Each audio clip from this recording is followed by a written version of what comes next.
శ్రీ దేవి నవరాత్రి వేడుకలు ఆహ్వాన పత్రికలను విజయవాడ ఉత్సవ కమిటీ విడుదల చేసింది. దసరా నవరాత్రుల ఉత్సవాల్లో విజయవాడలో గ్రాండ్ గా నిర్వహిస్తామన్నారు committee chairman Gokaraju Gangaraju, vice chairman Chadalavada Nageswararao. ఉత్సవాల్లో లలిత పారాయణం, కుంకుమార్చన కార్యక్రమాలు నిర్వహిస్తామని వెల్లడించారు. దసరా అంటే రాష్ట్రంలోని విజయవాడ ప్రసిద్ధిగాంచిన పండుగని చెప్పారు. సిద్ధార్థ కళాశాలలో అమ్మవారి ఉత్సవాలు ప్రారంభించనున్నట్లు తెలిపారు. లక్షల మంది భక్తులు పాల్గొని అమ్మవారి నవరాత్రి వేడుకలను విజయవంతం చేయాలని కోరారు.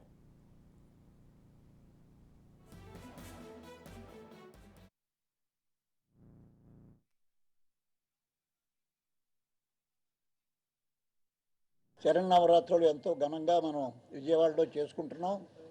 మనం చూస్తున్నాం, అనేక లక్షల మంది భక్తులు పాల్గొని మైళ్ళలో నిలబడి గంటల తరబడి నిలబడి అమ్మవారి దర్శనం చేసుకుంటూ ఆనవాయితీగా వస్తుంది.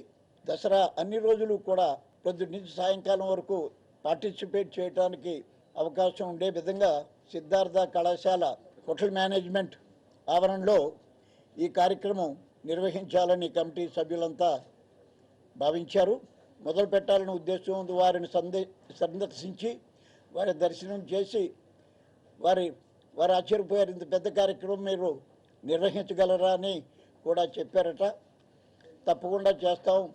దాతల సహాయం అలాగే భక్తుల సహాయంతో ఈ కార్యక్రమం తప్పకుండా బాగా చేస్తామని, సుఖ సంతోషాలతో ఉండాలనే భావంతో ఈ కార్యక్రమం జరుగుతుంది. అంచేత దీంట్లో తప్పకుండా పాల్గొని దసరా అన్ని రోజులు 15వ తారీఖు నుంచి 24 వరకు జరిగే ఈ కార్యక్రమంలో పాల్గొని అమ్మవారి అనుగ్రహం పొందాలని ప్రతి ఒక్కరిని కోరుకుంటున్నాను.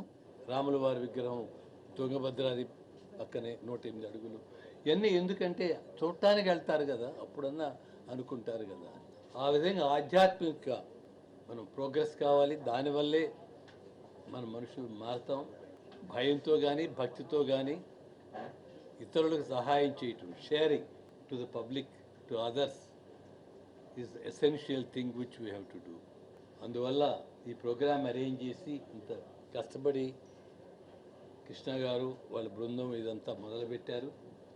సో సద్వినియోగం చేసుకుంటూ కాలాన్ని మంచిగా మనం అందరం కూడా కలిసి చేద్దామని సంకల్పిద్దాం. దీంట్లో భక్తులు కూడా పాల్గొనాలి అనేటువంటి ఆలోచన, తద్వారా 2వ యాగశాలను నిర్మించడం, 9 హోమగుండాలు కట్టించడం, వాటిల్లో భక్తులందరూ కూర్చొని ఈ కార్యక్రమం చేసేట్టుగా ఏర్పాటు చేయడం ఇలా జరిగిందన్నమాట. అయితే ఇంత కార్యక్రమాన్ని చేయడానికి సర్వసాధారణంగా ఈ రోజున ధనము అనేది ప్రధాన భూమిక పోషిస్తోంది. మేము వారితో మాట్లాడినప్పుడు, మరి ఇంత కార్యక్రమం చేయాలంటే చాలా ధన సహాయం కావాలి కదా, అలానే డబ్బు ఒక్కడే ఉంటే సరిపోతుందా అంటే మనుష్యులు కూడా కావాలి కదా, అంటే శారీరక సహాయం కూడా చేసేవాళ్ళు కావాలి కదా. మరి ఎలాగా అంటే ఆయన చక్కగా ఇలా కమిటీని ఏర్పాటు చేయడం, పెద్దలు గోకరాజు గంగరాజు గారిని చైర్మన్గా, ఇంకా వారికి దగ్గరగా ఉండేటువంటి పెద్దలందరినీ కూడా వైస్ చైర్మన్గా ఇలా చక్కగా సహాయానికి తీసుకోవడం, తద్వారా కార్యక్రమాన్ని చేయడం చక్కగా చాలా బాగా